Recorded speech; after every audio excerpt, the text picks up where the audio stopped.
messieurs, nous avons l'honneur d'accueillir un grand témoin dont le parcours force le respect et l'admiration. Christian, c'est ainsi, tous les mots ont un sens. Et avec toi, le sens, nous allons le trouver dans quelques instants. Fondateur, entre autres, je dis bien entre autres, du GIGN, il incarne le courage, la précision et l'engagement, mais aussi l'humain au centre de toute action et de toute réflexion. Son regard nous invite à réfléchir à ce que signifie diriger, protéger et agir. C'est ce qui vous concerne tous. Je vous demande d'accueillir Christian Proutot. Cher Christian, mon ami, c'est à toi. La parole est à toi. Si j'ai bien compris, c'est moi qui dois parler, vous expliquer, en gros, cette histoire invraisemblable de la création du GIGN. Vous avez tous des entreprises, vous êtes tous des gens qui menaient des hommes, avaient des équipes, et vous savez qu'on ne fait rien tout seul. Et dans les histoires humaines, il y a le mot homme, mais celui qui dirige par rapport au leadership.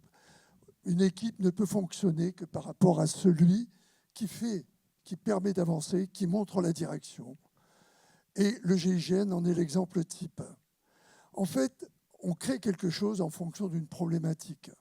La problématique qui a conduit à la création du GIGN, malheureusement, vous la connaissez tous, c'est les problèmes liés à ce qu'on appelle le terrorisme, mais pas que, puisqu'il y a tout un tas de situations qui amènent à ce que le personnel que l'on engage dans ces situations, ce personnel soit préparé.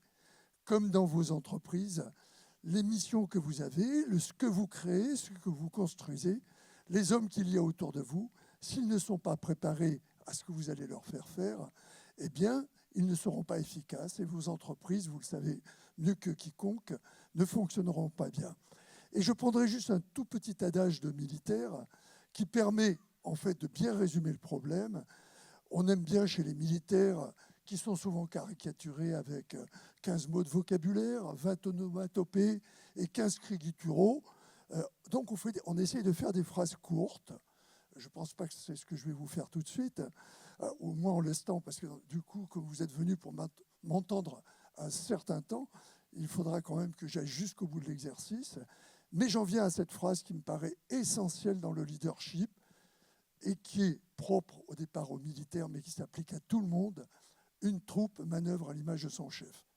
Quand on a compris ça, on sait très bien qu'il faut montrer la voie, et à ce moment-là, on sera suivi. Et je dirais en conclusion, dès le départ de cette remarque, j'ai eu l'honneur de créer une unité qui est en 4 lettres devenue mondialement connue, exemplaire, mais je n'ai rien fait tout seul. Je l'ai fait avec les hommes qui m'ont permis de la construire, avec les 17 premiers au départ, vous imaginez. Le GIGN a commencé avec 17 hommes plus votre serviteur.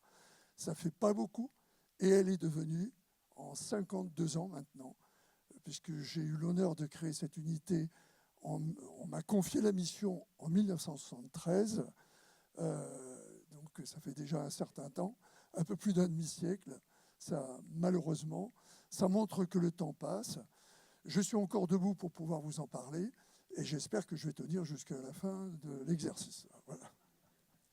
Il y a en 1973 de nombreux problèmes qui conduisent à la création du GIGN. D'abord en gendarmerie, il y en a eu deux prépondérants que peut-être, vous n'êtes pas beaucoup dans la salle à vous le rappeler, mais il y a la première qui s'appelle CESTAS, qui a pour les gendarmes une implication énorme parce qu'elle est du quotidien de ce que nous, les gendarmes, je dis nous, vous voyez, même si j'étais 20 ans préfet, je reste toujours au départ le gendarme qui m'a construit. Il y a sur le terrain, vous le savez, souvent des problèmes dus à des problèmes familiaux ou des gens qui, tout d'un coup, comme on dit vulgairement, pètent les plombs, les forcenés qui se retranchent chez eux, avec ce problème qu'on ne gère pas toujours très bien. En l'occurrence, à l'époque, on ne se penchait pas trop sur ces problèmes. On avait plutôt le sentiment qu'il fallait dire aux gens « force doit rester à la loi », c'est ce que pensaient les autorités, et on devait dire aux gens « rendez-vous ». Et dans une prise d'otage de 2 un père qui avait 2 enfants pour des histoires de séparation, donc les drames familiaux que malheureusement on connaît toujours. On a demandé à un officier de gendarmerie, qui en plus, qui m'a beaucoup impacté à l'époque, était un camarade de promotion de mon papa, qui était capitaine. On lui a demandé d'aller arrêter cet homme pour faire appliquer cette loi qui faisait qu'on lui retirait ses enfants au profit de leur maman. Et cet homme avait dit, si vous venez me chercher, on ne prendra pas mes enfants, je partirai avec eux et vous entendrez 3 coups de feu. Raisonnement de l'époque peut-être, on dit un père ne tue pas ses enfants. Ça paraît tellement incroyable. Eh bien non. Au moment où les gendarmes ont voulu intervenir, on a entendu 3 coups de feu et vous imaginez le reste. Un vrai drame qui a pourri bien sûr la vie du capitaine auquel on avait dit et qui voulait mettre en place plus une négociation que plutôt cette intervention. Ça a fichu sa vie en l'air. Mais moi, en tant que fils de gendarme, en tant que personne qui se préparait à devenir gendarme, puisque je me retrouverai en école de gendarmerie 2 ans après ce stage, j'étais à ce moment-là à Saint-Cyr-Coët-Quidan, ça m'a impacté. Je me suis dit, c'est pas possible.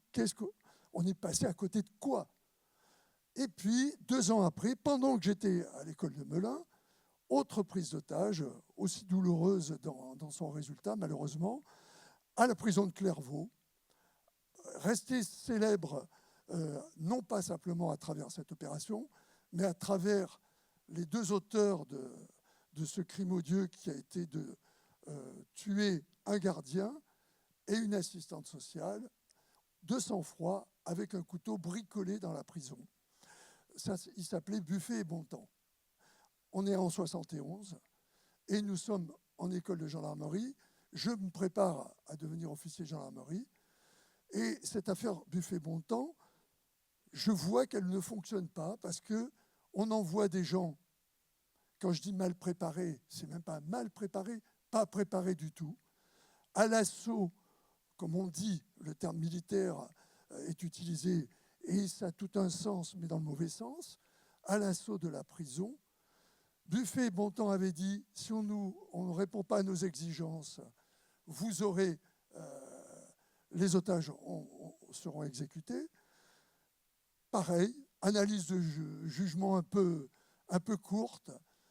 Quelqu'un, je ne citerai pas l'autorité qui a pris cette décision, dit « Ils n'égorgeront pas de sang-froid une femme », comme il y avait l'assistante sociale. Comme en plus il fallait pénétrer à l'intérieur d'une prison, qui, comme vous le savez, est fait normalement pour ne pas en sortir. Mais si vous n'avez plus les clés, ce qui était le cas, puisque c'était les Buffet et Bontemps qui s'étaient enfermés à l'intérieur de la prison, eh bien, il faut, entre guillemets, un certain temps pour intervenir. Et ce temps, trop long, a fait que Buffet et Bontemps ont pu mettre leurs menaces à exécution. Et il y a eu donc 2 morts.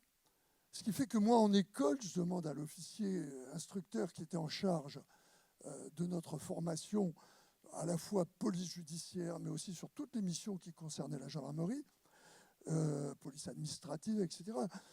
Je lève le doigt, puisque l'opération malheureuse s'était déroulée un mois avant.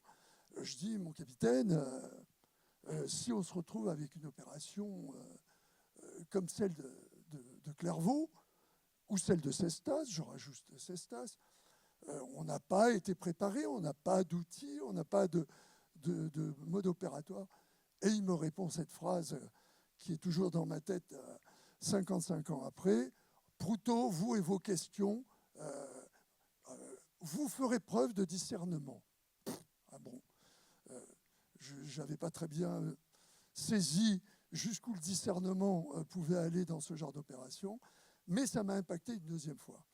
Et tout d'un coup, comme si le destin, les choses qui font que il y a une espèce de roue infernale qui vous amène vers un chemin que vous ne pensez pas avoir choisi forcément au départ et qui vous transcende. Je me retrouve en unité, puisque là nous étions en 71.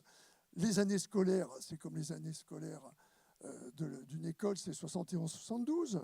72, je sors petit sous-lieutenant de Melun, et je suis affecté en unité, en escadron de gendarmerie.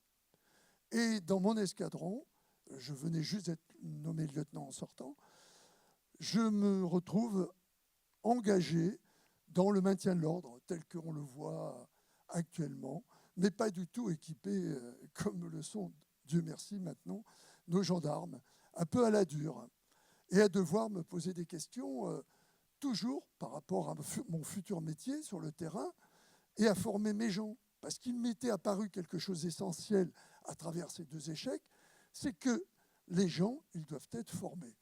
Si on ne forme pas les personnels, si on les équipera après, mais d'abord il faut les former, les choisir, les former pour la mission, et après, on pourra peut-être arriver à quelque chose. Donc j'ai essayé d'entraîner mes gens au maintien de l'ordre, qui était, contrairement à ce qu'on imagine en disant, quand on voit ce que l'on voit avant, avant c'était pareil. Avant, les gens se faisaient tartouiller de la même manière, et les types, quand ils ont en face d'eux quelque chose qui sert d'exutoire par rapport à leurs problèmes, ils ont tous le même comportement. Ça me rappelle une phrase que j'aime bien citer quand je parle de ça. Vous verrez, elle est valable pour tout, parce que lorsque le grand chimiste qui est Lavoisier nous a sorti ce grand principe, il n'a pas du tout vu la portée qu'il pouvait y avoir au niveau de tout ce que nous vivons au quotidien. Alors je vous livre cette phrase que vous connaissez tous, les mêmes causes produisent les mêmes effets. Voilà, c'est comme ça, c'est un invariant aussi, comme ce que je vous ai dit tout à l'heure, sur un chef une troupe qui manœuvre à l'image de son chef. Et je me retrouve en escadron au mois d'août, avec en plus l'affaire qui va tout changer au niveau du contre-terrorisme, c'est l'affaire de Munich, pendant la prise d'otage des Jeux Olympiques de Munich, parce que le terrorisme, ou du moins ce que l'on qualifie de terrorisme, le terrorisme à caractère politique, les gens qui se battent pour une cause, juste, pas juste, ce n'est pas le problème, ils sont, eux, persuadés qu'ils ont raison, donc ils se battent pour cette cause, et ils ont découvert que ce qui était important, c'est pas simplement de tuer des pauvres bourgs ou des pauvres gens qui n'avaient rien fait, qui étaient très éloignés de leurs problèmes et qui n'avaient sûrement pas de responsabilité dans ce qu'ils pouvaient, la cause fumeuse qu'ils pouvaient défendre. Mais si on mettait les médias de son côté, on faisait paraître leur action différemment.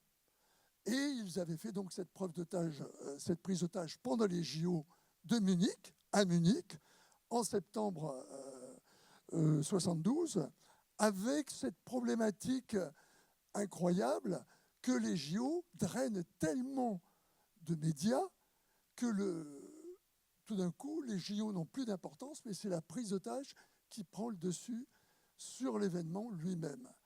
Et pour des gens qui veulent parler de leur cause, juste ou pas juste, je me répète, le FPLP en l'occurrence, eh bien, c'était une tribune exceptionnelle qu'ils ne pouvaient pas s'empêcher d'utiliser. Sauf que cette tribune, on le savait, c'était quelque chose qui était utilisé régulièrement. En particulier, ça va vous surprendre, mais dans les années 70, il y avait, début 70, fin 69, à peu près 80 détournements d'avions par an dans le monde, parce qu'il n'y avait pas de sécurité dans les aéroports. Et toujours selon la même logique, parler d'un avion détourné, ça permet de faire parler de sa cause. Le but étant, bien évidemment, à un moment, de faire parler de soi et de ce que l'on défend comme cause, je me redis, juste ou pas juste, qu'elle soit importante ou pas importante, c'est la manière qui comptait et surtout la manière d'en faire parler. Et à Munich, bien évidemment, au milieu des Jeux Olympiques, quand le FPLP, où ils étaient 8, prennent en otage le commando, l'équipe d'athlètes israéliens, ils étaient 11 athlètes israéliens, vous imaginez bien tout le bruit que ça a pu faire autour de cet événement, qui a arrêté le temps autour de la prise d'otage. Et Madame Golda Meir, qui était ministre Premier ministre d'Israël, a demandé aux Allemands de ne pas faire ce que faisaient tous les pays chaque fois qu'il y avait ou un détournement d'avion ou des événements de prise d'otage, avait demandé à ce que la police allemande intervienne. Et on en arrive là à la troisième chose qui a amené à ce que tout d'un coup, je me pose des questions sur mon métier et sur ce que nous devrions faire si on était confronté à ce genre d'événement. Je vous livre tel que ce que je vois. Il y a une opération qui est menée avec des gens qui sont, parce qu'ils étaient policiers, désignés d'office, j'ose m'exprimer ainsi, pour mener une action pour laquelle ils n'étaient pas préparés. On en revient à ce qu'on évoquait en début de mon propos. Si on ne prépare pas les gens, s'il n'y a pas une formation spécifique, il y aura forcément des problèmes.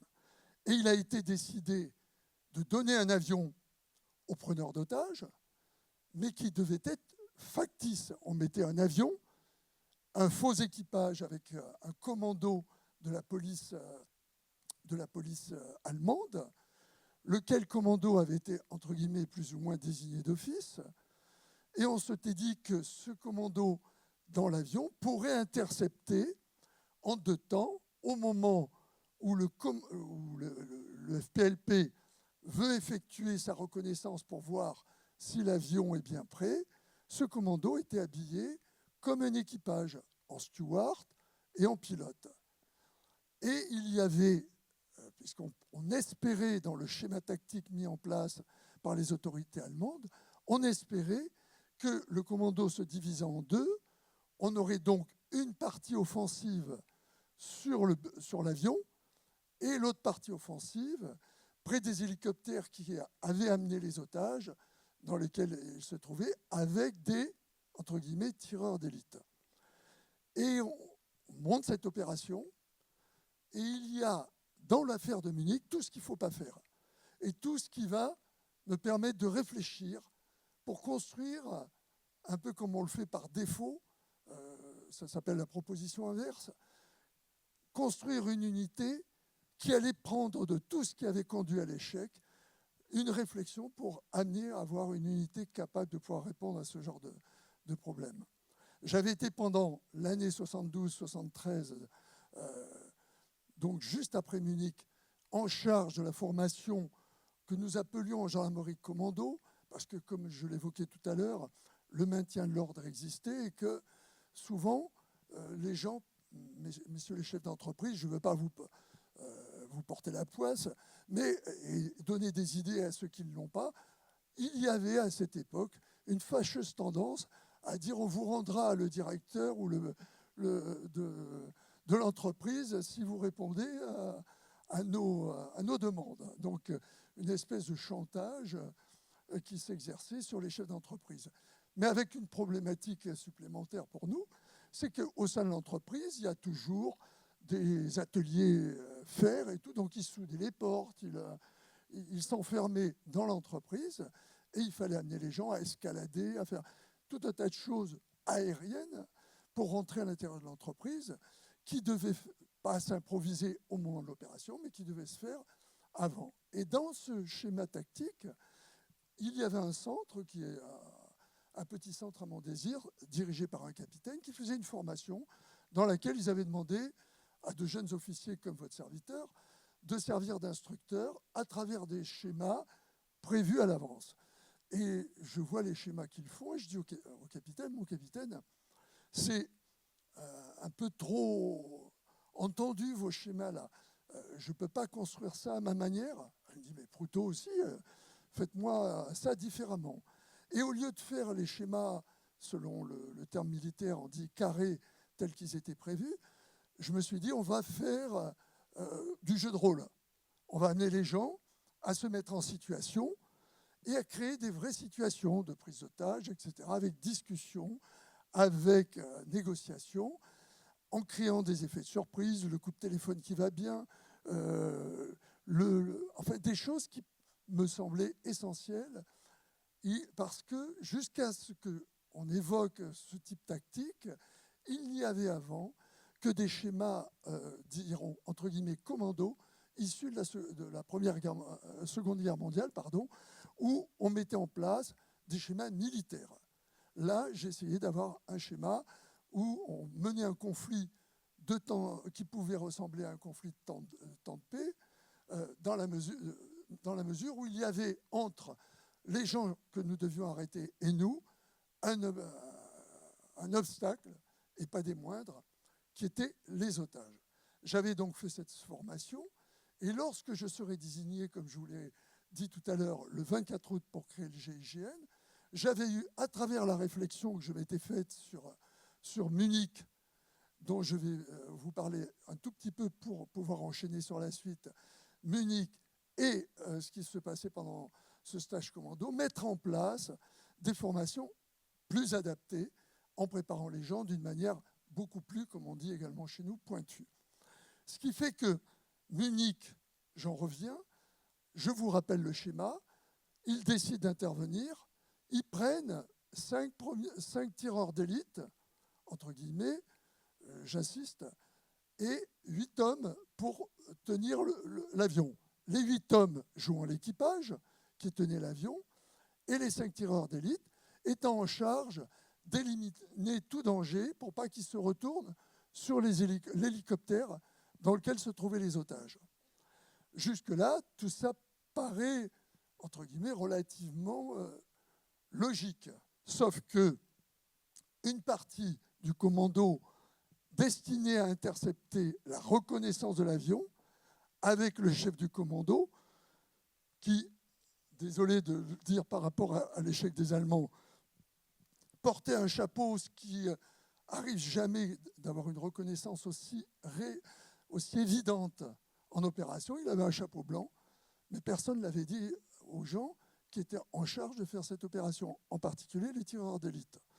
Ce qui aura une suite défavorable et dramatique pour la suite, on va y arriver. Et ce commando, dans l'avion, fait un pow-wow, une sorte de pow-wow, et dit « Oh là là, c'est dangereux ce qu'on nous demande là, on n'est pas entraîné, qu'est-ce qu'on fait ?» Eh bien, on s'en va, et ils sont partis. Alors, ce qui fait que le chef du commando, accompagné de 2 hommes, revient, va dans l'avion, voit qu'il n'y a personne, et il se dit « C'est un piège ».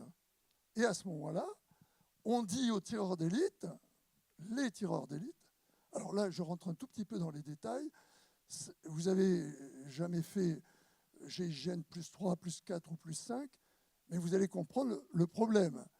Quand déjà vous avez 5 preneurs d'otages et que vous mettez 5 fusils en face, c'est un peu court. Mais si en plus, il y en a 3 autres qui viennent, vous avez 8 preneurs d'otages pour 5 fusils. Imaginez ce qui peut se passer.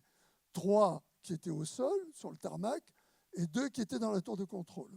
Bon. En plus, personne ne leur dit que le chef a un chapeau. Pourquoi ? Parce que je pense que si le tir avait touché le chef, ça déstabilisait également énormément l'action du reste du commando. Et il n'y avait pas non plus d'expérience sur la répartition des objectifs. Il va sans dire que vous comprenez très facilement que si 5 objectifs avec 5 tireurs qui deviendront ensuite 8 objectifs avec 5 tireurs, vous ne faites pas une répartition, et bien vous en avez qui tireront plusieurs fois sur le même, etc., etc. Donc, aucune répartition des objectifs.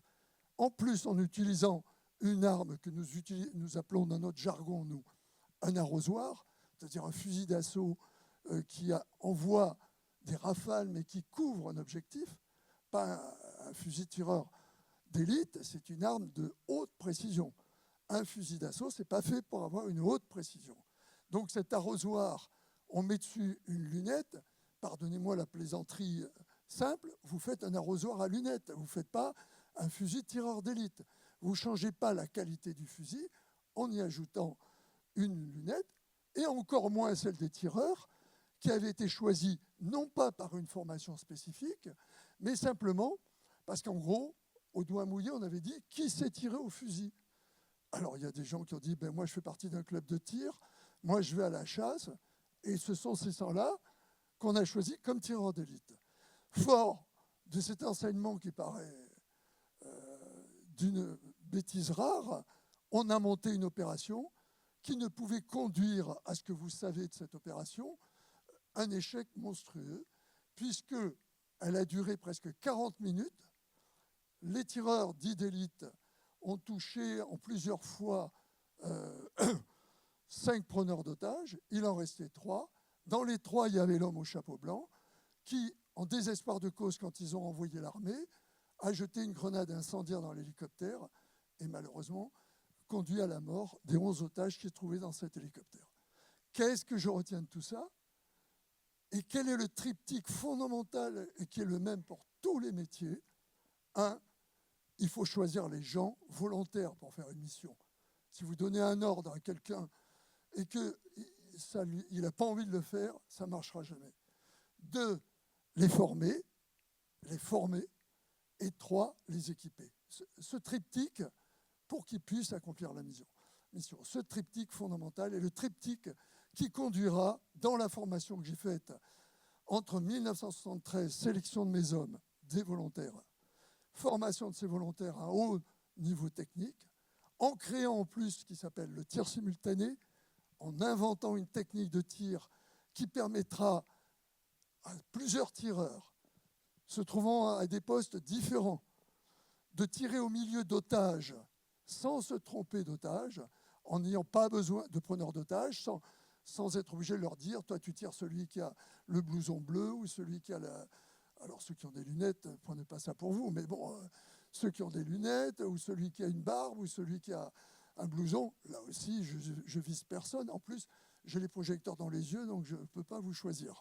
Mais il y a des choses qui font qu'à un moment, on pourrait très bien considérer qu'on pourrait dire, mais toi tu prends celui qui ressemble à ça.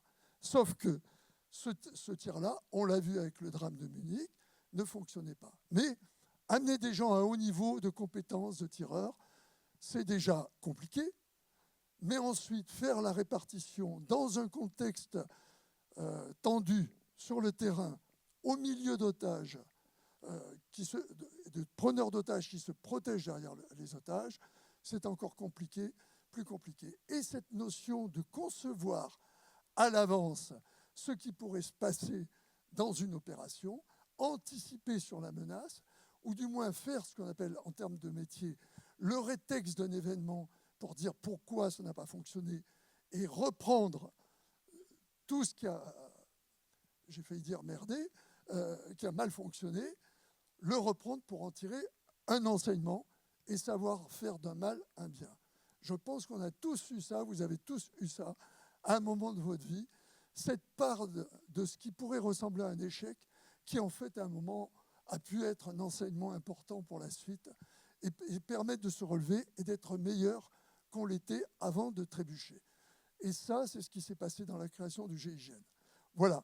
Alors, pourquoi je vous parle de cela? Parce que cette notion de tir simultané, elle a été fondamentale pour une opération dont vous avez tous entendu parler, qui est l'opération La prise d'otage de Djibouti. La prise d'otage de Djibouti, je me retourne vers... Bon, la prise d'otage de Djibouti, c'est un quart d'enfant qui est détourné par un commando du FLNC, du commando de Front de Libération de la Côte des Somalies, FLNCS, qui était sous-tendu par tous les problèmes géopolitiques de l'époque.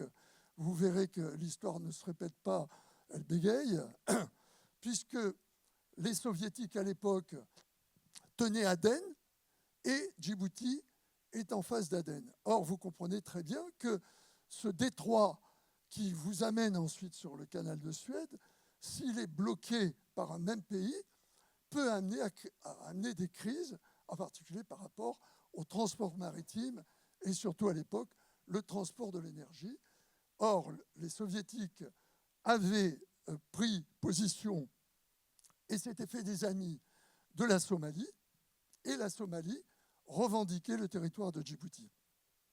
Voilà pourquoi ce Front de libération de la Côte des Somalies était soutenu par par la Somalie qui revendiquait, la France avait fait un référendum sur l'indépendance de Djibouti, et un an après, le territoire des Afar et des Issa devait devenir indépendant. Or, en prenant des enfants en otage, ils ont pensé qu'on pourrait obliger la France à annuler le référendum et donc à faire accéder à la pression de la Somalie sur le fait qu'elle voulait détenir Djibouti. Ces enfants, ils étaient entre 6 et 9 ans et ils étaient 31 dans le bus. Et au moment où on nous appelle, on nous dit il y a 3 preneurs d'otages. Moi, j'avais formé mes tireurs d'élite à un niveau qui va vous permettre de situer, puisqu'on a pris le café tout à l'heure, à peu près le niveau de qualité de ces tireurs, toucher en gros une casse à café à 200 mètres. Donc, pas un mug, hein, la vraie petite expresso, quoi. Et je me dis, 3 preneurs d'otages, je ne vais pas faire comme les Allemands, je vais prendre 6 tireurs. Donc je forme 6 tireurs, je ne les forme pas, je les choisis en fonction des résultats de la veille, et je leur dis on part. 3 preneurs d'otages, 6 tireurs, ça me faisait la possibilité d'intervenir avec 2 tireurs, un deuxième tireur pouvant couvrir le tir du premier. Juste une toute petite explication, parce que ça va intervenir dans quelques minutes, c'est comment on fait le tir simultané. Ça a l'air bête comme chou, mais si ça avait existé avant, ça n'aurait pas conduit au désastre de Munich. La répartition des objectifs, je me suis dit, il faut qu'elle soit le plus simple possible. Et pour qu'elle soit le plus simple possible, il faut que chaque tireur, en fonction de sa position sur ce qu'on appelle la cathédrale de tir, l'endroit où il se trouve pour pouvoir tirer, sa position définit l'objectif qu'il aura en face de lui.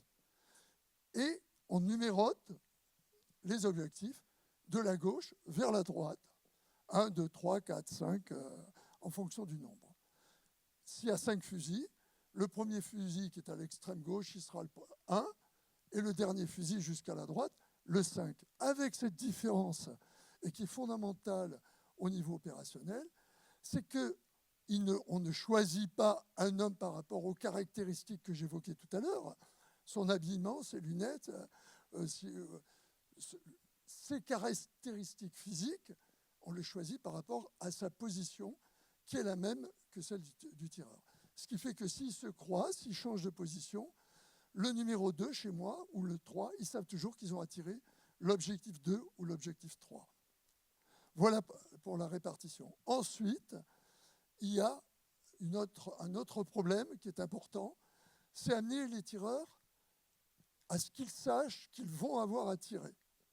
Donc, chaque tireur se met en place, il dit 1 près, 2, 3, 4. Bon, alors jusque-là, vous avez tous vu des films d'action et vous l'avez vu. Sauf que on dit à ce moment-là, entre nous, on dit ouverture du feu à 0. Pourquoi 0 ? Parce qu'il ne faut pas que le commandement de tir, on est obligé de le faire dans les films, soit feu pour que les gens comprennent. Mais si vous faites un ordre, un tireur d'élite qui est quelqu'un qui doit exécuter un tir, peut-être avec la tête d'un enfant ou la tête d'un otage juste à côté de celle du preneur d'otage, le sursaut de l'ordre peut induire un tir légèrement moins bon que ce qui était prévu. En gros, au lieu de la tasse à café, une soucoupe, ce qui change tout.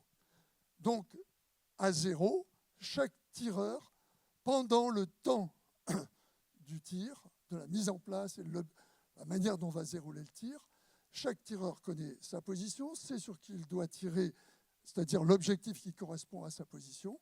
Et quand il a annoncé son code, 3, 4, 0, 1, 2, à ce moment-là, moi, conducteur de tir, je sais que tous mes objectifs sont en acquisition de tir. Quand je dis 0, pour éviter de dire feu, chaque tireur compte dans sa tête 333. Pourquoi 333 ? 3 fois. 333, c'est une seconde. vous pouvez essayer, on a vérifié, 333, c'est une seconde. Il compte dans sa tête 333, 333, 333. Et à ce moment-là, après, vous entendez qu'un seul coup de feu, chaque tireur ayant rattrapé sa queue de détente et effectué son tir. Voilà le code de tir pour lequel nous nous étions entraînés depuis la création du groupe jusqu'à ce 4 février 1976. Sauf que je n'avais pas prévu qu'un jour on serait dans le désert, même si l'entraînement des hommes était porté à un haut niveau. On nous a prévenu que nous devions aller faire cette opération à 15 heures le 3. Nous avons pris un avion qui nous a amenés du Kotam, qui nous a amenés à minuit et demi à Djibouti. Et en arrivant à Djibouti, on est parti de Paris, il faisait moins 12. Et quand on arrive à Djibouti, il faisait déjà plus 27. Donc, différence de chaleur importante. Et on découvre que, contrairement à ce qu'on m'avait dit, il n'était pas 3, mais 4 preneurs d'otages. Alors je me dis, j'ai encore 2 fusils au pied, ça me permettra de couvrir, le cas échéant, un raté s'il y avait ce raté. Et quand nous partirons sur la zone où s'est effectuée la prise d'otage, qui était le poste somalien, juste en limite, les preneurs d'otages avaient mis un bus en limite de la zone frontière, devant la barrière qui se lève, mais qui est une pistouille, c'est du sable. À Djibouti, ce n'est pas une route goudronnée, mais qui matérialisait le poste frontière. Et ils avaient mis le car en travers, côté français. Moi, je trouve, dans la nuit, je vois le général Brazard qui me donne ses instructions, et je lui explique comment ça va se passer.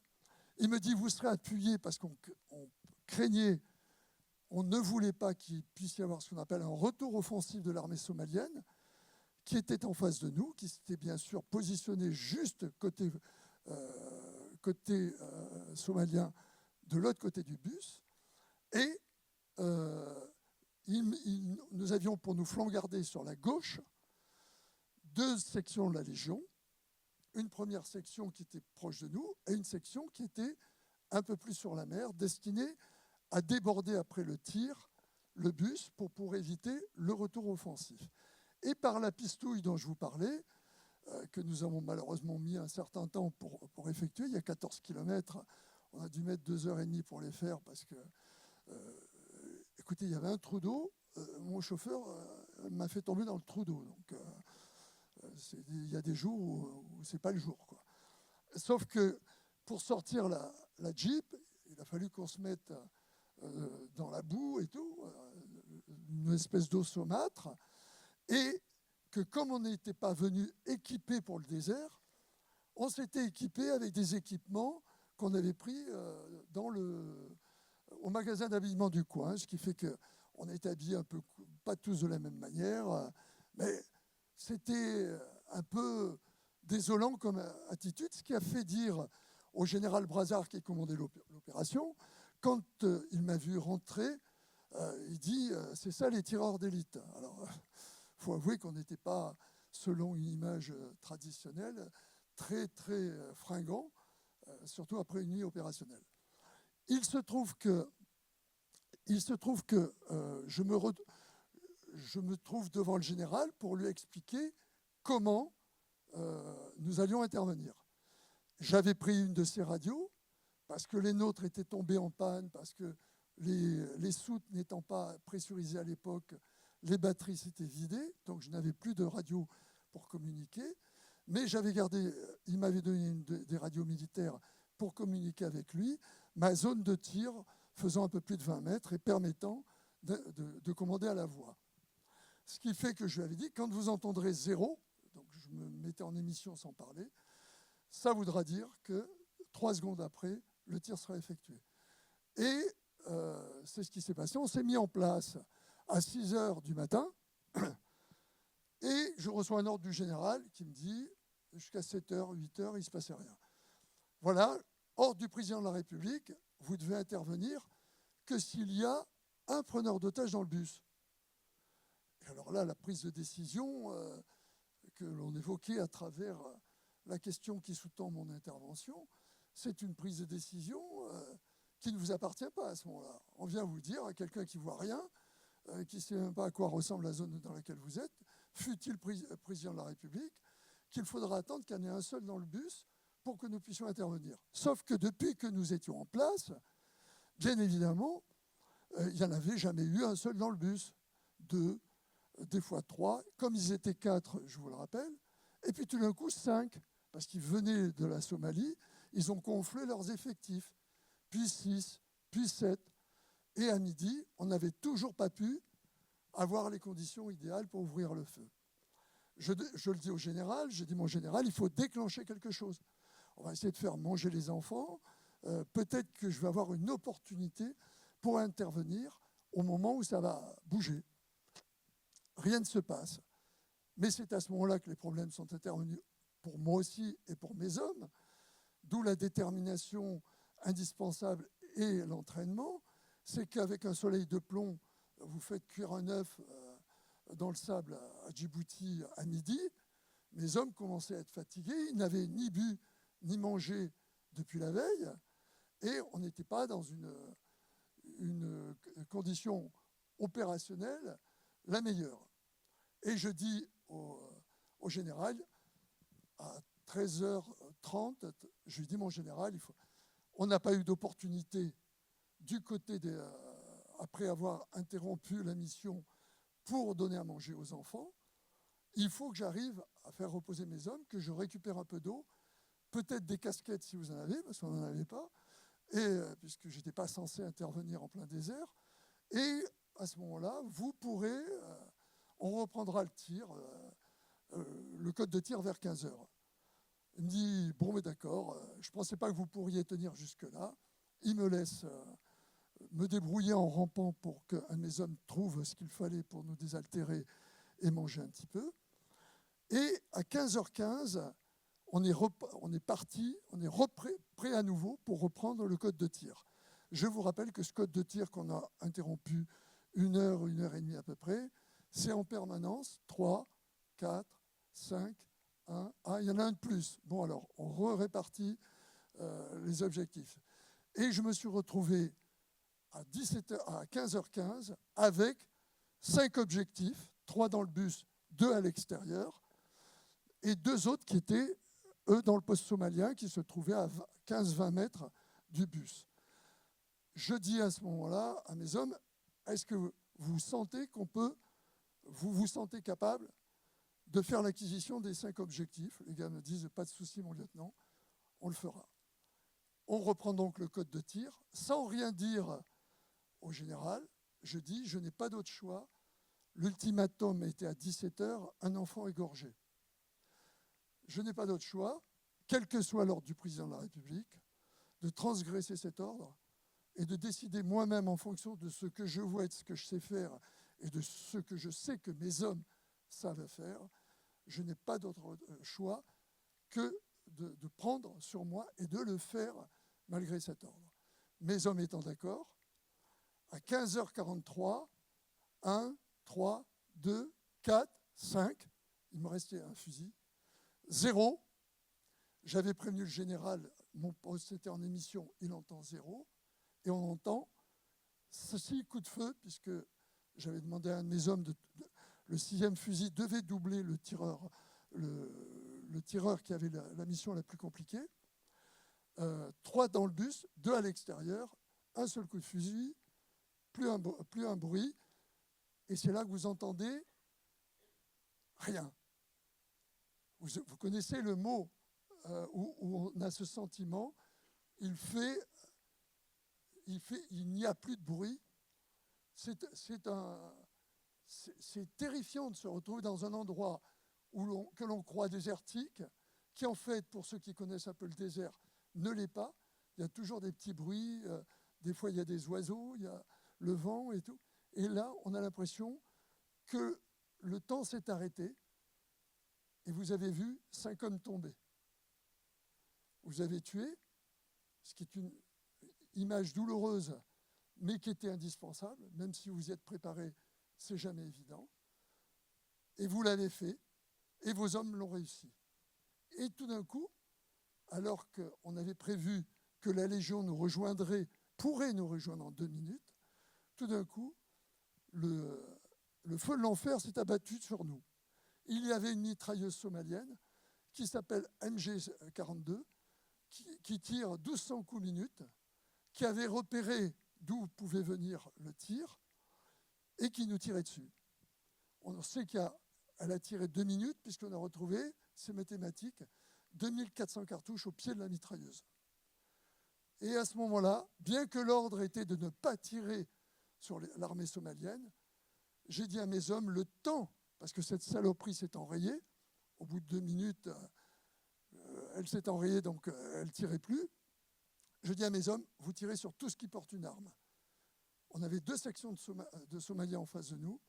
On a réussi à en mettre une hors d'état de nuire, et ça a permis à la Légion de progresser, de nous rejoindre, à 2 de mes hommes de partir en courant en avant, en me disant, couvrez-nous mon lieutenant, il faut que quelqu'un qui soit dans le bus pour protéger les enfants. Au moment où on arrive sur le bus, oui, ils arrivent, les 2 premiers, il y avait un des preneurs d'otages que nous pensions avoir éliminé dans le fort, dans le poste frontière, qui avait réussi à remonter dans le bus avec un enfant dans les bras. Il prend à partie un de mes hommes qui réussit à le neutraliser.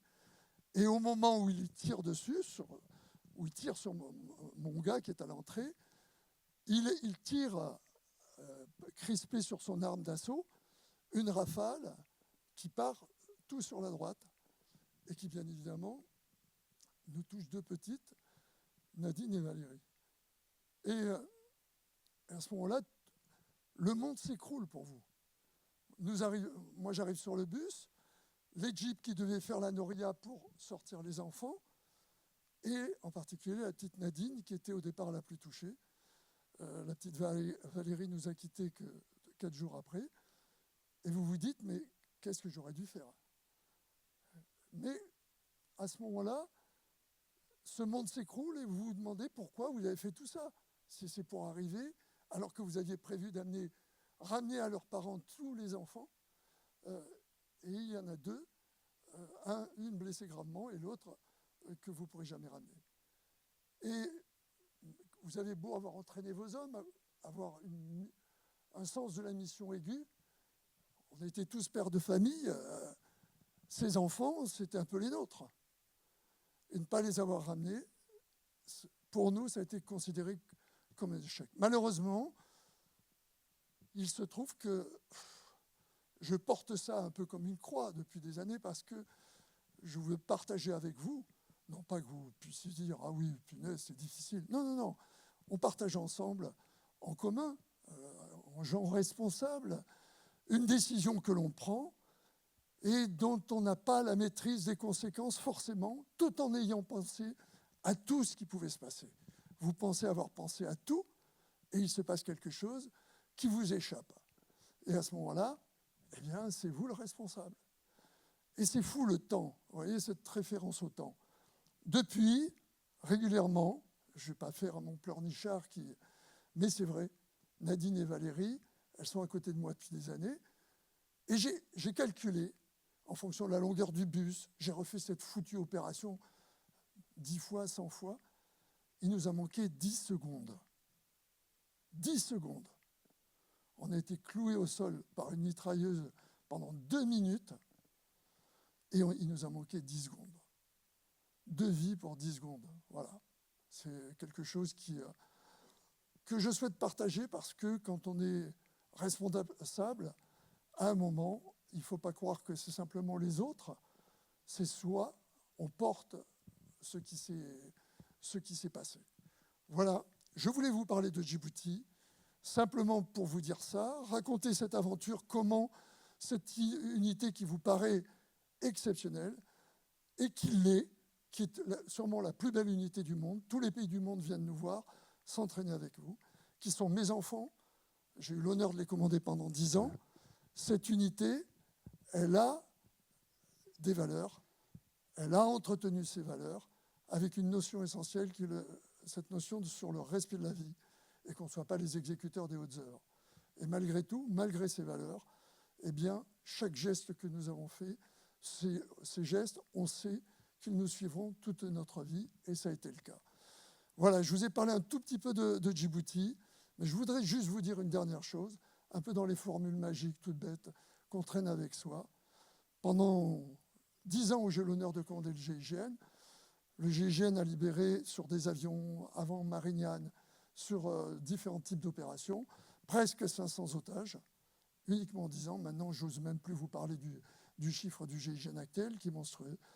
Mais pendant ces 10 ans, le jeu est haïssable, mais je veux juste parler un tout petit peu de moi. J'ai une chance extraordinaire. Je n'ai jamais eu besoin de me retourner parce que je savais que mes hommes étaient derrière moi. Et ça, quand on fait du leadership, quand on commande, c'est le plus bel des récompenses. Je vous remercie. Merci Christian Proutot. Merci beaucoup, mon cher Christian. Merci pour vos applaudissements. C'est pour toi, c'est pour le GIGN, c'est pour les femmes et les hommes du GIGN. Tu es rentré dans l'histoire, je l'ai tutoyé, mais on se connaît, donc vous êtes rentré dans l'histoire de France en créant le GIGN. J'ai 2 questions à vous poser. La première, c'est toi qui as été confronté à la mort, que ce soit dans une situation, que ce soit dans une action. Justement, cher Christian, que représente pour vous la vie ?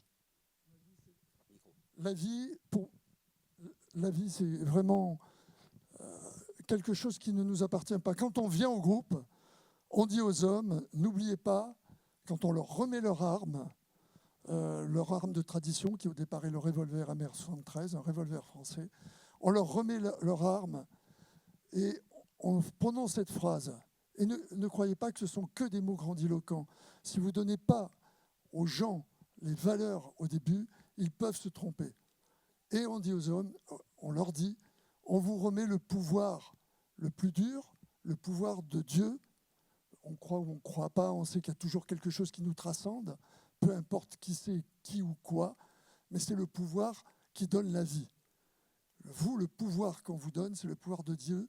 Si vous n'en faites pas bon usage, vous n'aurez pas votre place au groupe. Et ce respect de la vie est un des éléments fondamentaux du GIGN, dans une opération, même 2, où un de nos hommes est tombé. Quand je dis il est tombé, on n'a pas pu le ramener à la vie. Eh bien, l'homme qui l'avait fait tomber, il a été pris vivant.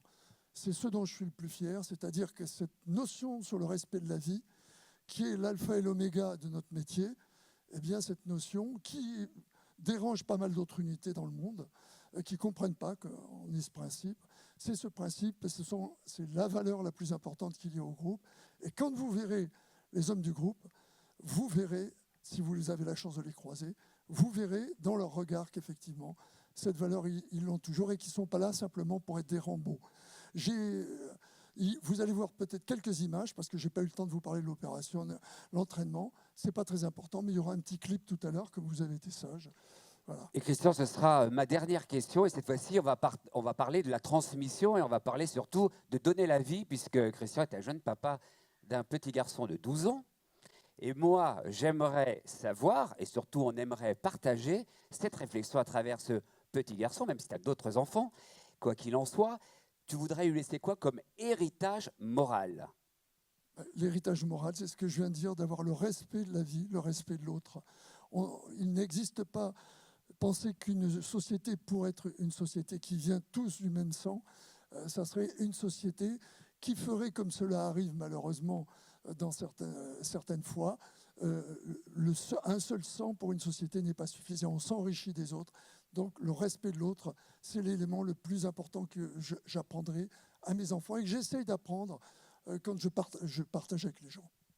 C'est parfait. Je précise aussi que tu as un petit bobo parce que lorsque je déjeune avec Christian Proutot, il vient en trottinette, comme son petit garçon, et il repart en trottinette, et voici le résultat. Cher Christian, on t'applaudit bien fort parce que tu es un homme